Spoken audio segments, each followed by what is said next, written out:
Ok, petite vidéo particulière en dehors du vélo pour les un mois de voyage. Revenir sur ces un mois. Donc je suis à 100 bornes d'Almeria. Donc j'ai à peu près fait 1700 km en un mois. C'est bien, c'est très bien même. Parce que pour faire ce que j'ai à faire, je dois en faire 1500 par mois. Donc avec tous les arrêts que j'ai fait, c'est que j'ai très bien avancé. Il y a eu énormément de changements par rapport au départ, que ce soit la façon de voyager niveau route, où avant je prenais tout ce qui était petit chemin, route. En fait, je suivais un GPS, ce que j'avais sur mon téléphone spécial vélo, et qui m'emmenait vers des routes voilà, qui étaient certes très calmes, mais pas du tout adéquates et pas du tout fait pour mon vélo et la façon dont je voyageais. J'ai mis un petit moment à m'en séparer, le GPS. Et au final, j'ai réussi en Espagne à modifier mon changement d'itinéraire, où j'ai mis quelques jours à m'en séparer. De temps en temps, je tourne dessus. Et au final, maintenant, je voyage plus avec du tout. Voilà. Et puis, le gros changement aussi, c'est le soir pour dormir. C'est-à-dire que les 3 premières semaines, j'ai fait du camping où j'étais chez des gens. Et là, ça fait une semaine que je dors à la sauvage. Je trouve, là, pour l'instant, vu que je suis sur la côte, c'est en bord de mer. Mais après, ça sera dans des prairies, dans des bois, dans des petits chemins. Ouais, je verrai ça. Je vais m'adapter là où je passerai. Ma façon de rouler aussi a changé. Alors déjà, bah, il y a eu un changement, c'est que sur la route, j'ai récupéré une remorque. Donc ça déjà, c'est pas anodin. Parce qu'au début, je roulais avec un gros sac à dos de 15 kilos sur le dos et c'est juste impossible. Ça m'appuyait sur les fesses. J'avais mal au dos, j'avais mal aux fesses. J'arrive pas à bien rouler. C'est vrai que là, je sens le truc derrière là, qui me tire. Je sens un poids derrière. Et que beaucoup plus relax, quoi. Ça m'use quand même beaucoup moins le dos et même pas du tout le dos. C'est quand même beaucoup plus agréable de voyager avec ça, même si c'est des inconvénients. Après, il y a tellement d'avantages que pour l'instant, c'est une bonne solution. L'avantage, c'est que bah, avec mon vélo, euh, je peux pas adapter du tout en mode voyage à 100%, puisque c'est un vélo de route et pas du tout fait pour ça. Mais par contre, pour rouler, c'est très agréable. Deuxième point, c'est qu'on peut mettre beaucoup de choses dans cette remorque. Du coup, c'est pas négligeable de pouvoir transporter beaucoup de choses. Voilà, quand je fais un sauvage, je suis beaucoup plus détendu parce que j'ai beaucoup plus de choses. Qu'est-ce qu'il y a eu comme changement sur cette route, dans ce voyage? C'est con, mais moi j'ai changé mon comportement. C'est-à-dire qu'au début, je roulais comme un idiot, en fait. Voilà, je partais le matin avec une idée en tête, c'était d'arriver à tel endroit, en tel temps. Et donc, peu importe la route, ce qu'il y avait, il fallait que voilà, je sois dans les temps que j'avais prévus, et à l'endroit où j'avais prévu. C'est-à-dire que c'est strictement impossible de respecter à 100% tout le temps ce qu'on a prévu, parce que des imprévus sur le chemin à vélo, il y en a tout le temps. Des gros comme des petits, il y a de tout. Mais ouais, il se passe jamais comme on a prévu. Donc j'ai eu du mal au début à adapter mon état d'esprit. Mon état d'esprit à cette situation. Parce que je fais beaucoup mieux maintenant. C'est-à-dire que je me fixe toujours un point, puisqu'il faut toujours un point d'arrivée, quoi. Mais le temps m'est égal. Et si je dois m'arrêter avant, je m'arrêterai avant. Et si je peux continuer, ben je continuerai. Et sinon, l'endroit où j'avais fixé ne me plaît pas. Donc voilà. plus de limites. Tout est ouvert. Je profite beaucoup plus du coup sur le chemin, je lève la tête et faire un rythme beaucoup moins soutenu. Et du coup, j'ai remarqué qu'en baissant le rythme que j'avais, je fais beaucoup moins de pauses. Et, je suis capable de maintenant faire des 3 heures, 2-3 heures sans m'arrêter. C'était strictement impossible avant. Je peux faire 3 heures sans m'arrêter. Tranquillement et pas fatigué.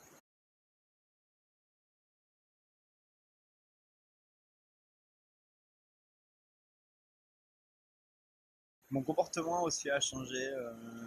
Déjà face cam, je suis beaucoup plus à l'aise. C'est un truc ça là que je fais que je n'aurais jamais fait au début. Parler à une caméra, je trouve ça complètement idiot. Mais là, je me suis beaucoup plus détendu. J'hésite pas à parler à cette caméra quand il y a même du monde autour, je m'en fous. Ah, peut-être la barrière de la langue fait que, je sais pas. On verra quand je reviendrai en France, toujours. Mais ça me dérange beaucoup moins de parler à cette caméra. Parce que je filme aussi, c'est pas aspirant, c'est pas évident, ça n'a pas trop évolué ça. Je suis toujours aussi mauvais au niveau de filmer. Les photos, je m'améliore. Avant, je prenais zéro photo, maintenant j'en prends beaucoup. C'est très important. La bouffe, j'ai varié, énormément varié. Avant, je mangeais que des pâtes quand j'étais en camping. Maintenant, je mange de tout. Je vais essayer de me faire tout. Et Internet et tout ça aussi. Voilà, oui, ça. Internet, ça a énormément changé. Alors, de ça c'est peut-être aussi du fait que mon forfait s'est bloqué depuis que je suis arrivé en Espagne parce que j'ai beaucoup trop utilisé Internet. Et du coup, ça calme. Donc du coup, j'utilise beaucoup moins l'électricité, sans électricité, parce que j'ai un tout petit peu dans l'iPhone, mais j'en ai plus du tout dans ma grosse batterie, j'en ai plus du tout dans le Mac. Donc voilà, il n'y aura pas d'électricité, mais je peux en profiter, je m'inquiète vraiment pas. C'est plus un. J'arrive à me déconnecter. Pas totalement encore, parce que voilà, hein, ça fait quand même 27 ans que je vis connecté dans le monde. Mais j'arrive quand même à me déconnecter de cette société un peu. Dans 3 mois, je ne saurais même plus quel jour on est. Les paysages en ce moment, bah, c'est quotidien. Alors je pense que c'est l'Espagne, hein. De ce que je vois pour l'instant, c'est des vallées avec une autre vallée et puis qui précède une vallée avec une autre vallée à côté, une petite vallée, puis une grande vallée, puis une petite vallée. C'est vallonné, mais c'est vallonné. Il n'y a que des vallées partout, partout, partout, partout, partout. Il n'y a pas un morceau de l'Espagne où il n'y a pas une putain de vallée. Du coup, ça se ressemble énormément. Il y a quand même des beaux paysages, mais voilà, c'est quand même. Une fois qu'on en a fait un, on en a fait un, quoi. Après, voilà. Donc des vallées, des côtes, donc la mer. J'ai hâte quand même de rentrer, de faire le retour, d'arriver à Lisbonne et de faire le retour là, parce que là, je vais être en plein milieu de l'Espagne, voir le grand changement, s'il y en a un. J'espère que c'est complètement différent que les côtes. Pas forcément vallonné ou plat, je m'en fous, mais différent. Il faut que ce soit différent, sinon c'est chiant. Mais par rapport à la France, il n'y a rien à voir quoi. La France, franchement, il n'y a pas 100 km qui se ressemblent. C'est impressionnant la partie de Bourgogne jusqu'à Pyrénées-Atlantiques. Il n'y a pas un endroit qui se ressemblait. Et là, l'Espagne, depuis la frontière. Donc voilà, bilan, ça se passe pas mal. Je pensais que les muscles allaient craquer plus tôt. Là, j'arrive quand même dans une phase là où il va falloir absolument que je sois vigilant parce que je commence vraiment à sentir la fatigue musculaire. Donc ça va être la tête qui va prendre le relais là. Et on va détendre tout ça en attendant. Ouais. Après l'émerveillement, l'inconnu, là on rentre dans la phase fatigue. Donc après il va falloir vite rentrer dans la phase d'habitude, acceptation. Qui va être nécessaire pour finir ce voyage. Mais voilà, là je pense qu'on est dans le dur. La phase du voyage la plus dure, du moins. Pas dans le dur, je suis dans la phase du voyage la plus dure. Voilà, là, tout ce qui est nouveau et émerveillement et qui rend euphorique et qui fait un peu oublier la dureté de ce voyage est passée. Et du coup, je prends tout là. Je prends tout ce que j'avais pris, tout ce que j'ai fait depuis un mois, je le prends dans les jambes, là, je le ressens. Donc maintenant, il faut que le cerveau travaille différemment et accepte. Et voilà. Que ça va aller, on est costaud. Donc voilà, un mois, il reste 2 mois.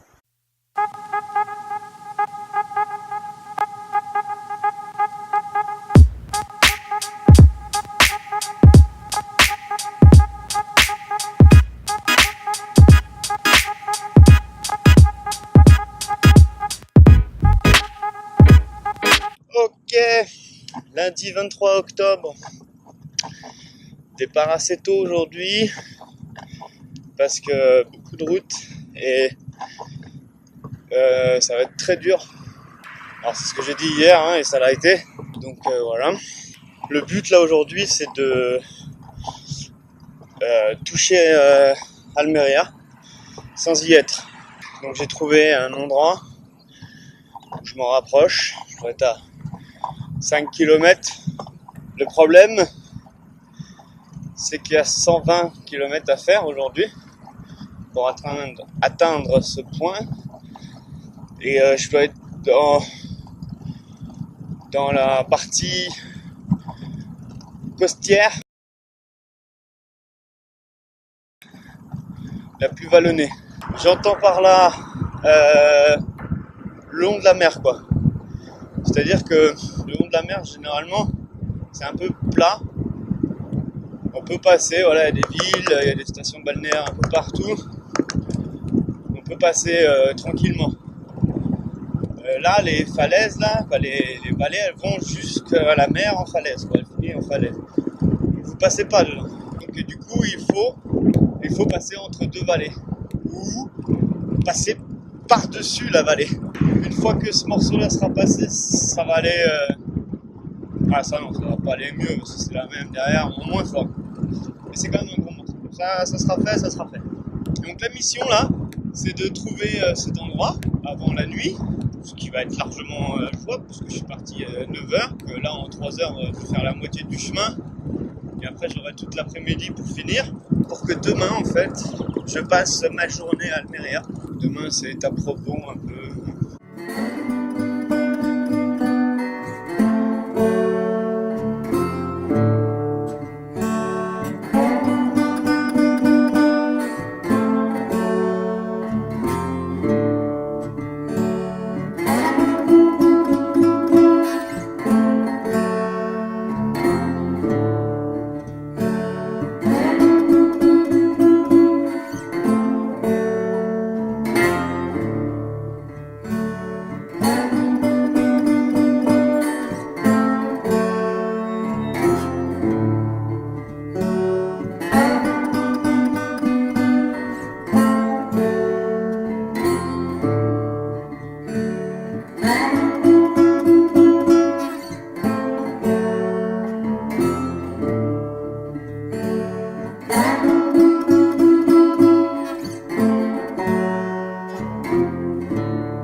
Nous sommes mercredi 25 octobre et aujourd'hui nous sommes en direction de Malaga. Alors en direction parce qu'il y a 200 bornes. Donc l'objectif du jour c'est d'en faire 100, la moitié. Et quand on arrivera à 100, on s'arrêtera trouvera un petit endroit tranquille. Je sais pas si je vous ai raconté la petite journée avant le Mérilla. Elle vaut le coup. Lundi 23 octobre, j'avais 120 bornes à faire. Et pas 120 bornes faciles, motivé. Je pars assez tôt et vers 10h30, je trouve un petit café tranquille au bord de la route. Je m'arrête, je déjeune vite fait un café, un jus d'orange, un pain au chocolat, histoire d'être en forme pour la journée. Et là, au moment de repartir, pneu avant à plat. Je démonte, j'essaye d'analyser où est le trou, indétectable. Le souci c'est que j'étais même au bord d'une route passante. Donc il y avait du bruit, donc visuellement je voyais pas le trou, je le sentais pas non plus, donc il fallait que je l'entende, mais impossible où j'étais. Je remets, je remonte, je fais 4 km, je le vois en train de se dégonfler au fur et à mesure que je roule. Enfin bref, je trouve un magasin de vélo, j'achète 2 chambres à air, hop, je change ça, c'est reparti. Et là on est reparti, bim bim bim, ça avance, ça avance, ça avance. Je fais pas mal de bornes, j'avance très bien même. Je m'arrête à une station-service pour prendre de l'eau, je fais 1 km même pas. Bon, là vraiment le bruit, bon. Le pneu avant dégonflé. La chambre à air, la valve avait pété. J'en ai une deuxième. Je change, 2 km dégonflé. Petit trou à côté de la valve. Super les chambres à air. Je mets une rustine, ça repartit. Et ça pendant 15 km sur 3 heures. Bon, 15 km en 3 heures. En changeant peut-être 6-7 fois la chambre à air. En mettant des rustines et tout.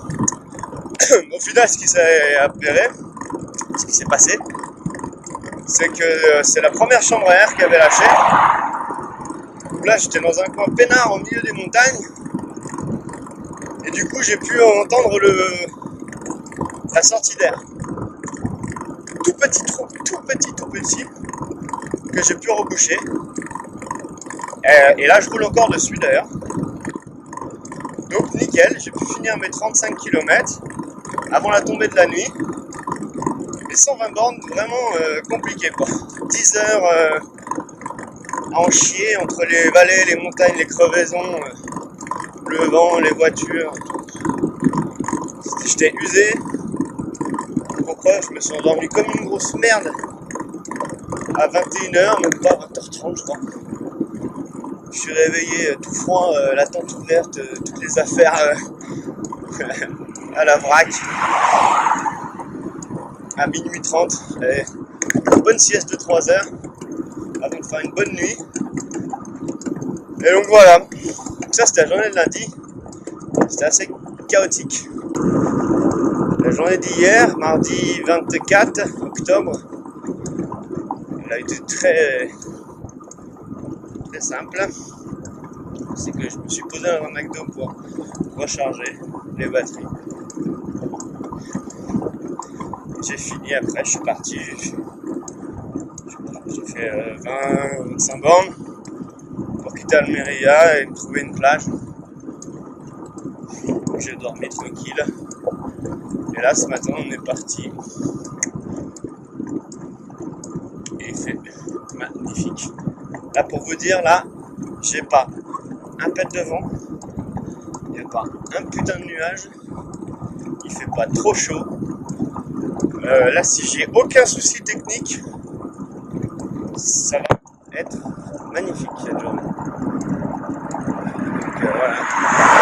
Après la pluie vient le beau temps. Après les emmerdes, vient les journées tranquilles. Donc voilà, c'est passé. Maintenant on avance. Ciao!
7, 6, 5, 4, 3, 2, 1. You'll never have the sacred stone. Oh, this you crazy mother.